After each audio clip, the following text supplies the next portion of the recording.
So assalamu alaikum wa rahmatullah. Kamar dai kullum har yau dai sako ne na 'yan talatan mafara local government nake dauke da shi.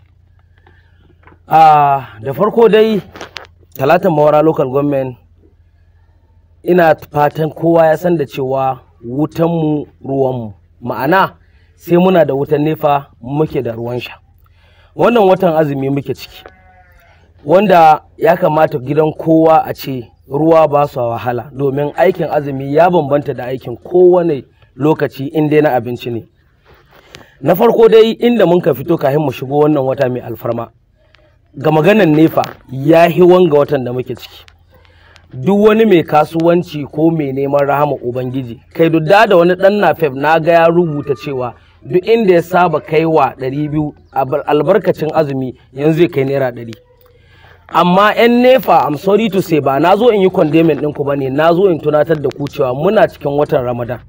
Wutar talatan mafara local government, gaskiyar magana watan da mun ka hito kafin azumi ya hi watan da muke cikin azumi. Mu muna kira ga mai girma chairman a matsayinka na mahaihinmu, dan Allah muna neman alfarma. Mutanen mawara local government sun ce a sanar da kai da kuma masu jin a faɗi cewar in dai ba a iya gyarawa, to don Allah a mai da mu tsohon tsarin da muke ciki. Mutanen talatan mawara local government sun yi gamsuwa, sun saba da karfe 12 na rana a sako wuta a ɗauke 2 na rana. Mun saba karfe 10 na dare a sako wuta a ɗauke 6 na safe.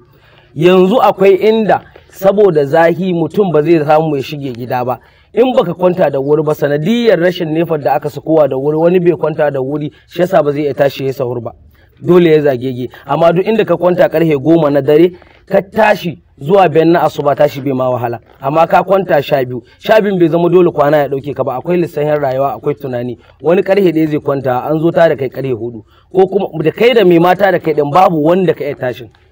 So da Allah muna kira gare ka mai girma chairman da duk wani wanda ya isa akan nefar talatan mawara, in dai wanga tsarin da an kawo na biyun ga baya gyaruwa, don Allah muna neman alfarmar mu 'yan talatan mawara local government a mai da nefar ga can yadda tabbaro. Yadda kai ba mun ga gazawa ka ba mai girma chairman, amma muna ƙara tunatar da kai nefar mawara ita ce ruwanta. Muna shan wahala akan ruwa, muna shan wahala akan abubuwa da dama sanadiyar rashin nefa, kama ga nika, kama ga duk abubuwa dai da dama waɗanda sai da nefa aka yansu.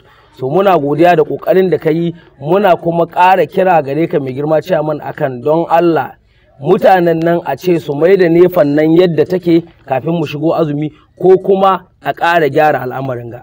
Mun gode, mun gode, mun gode.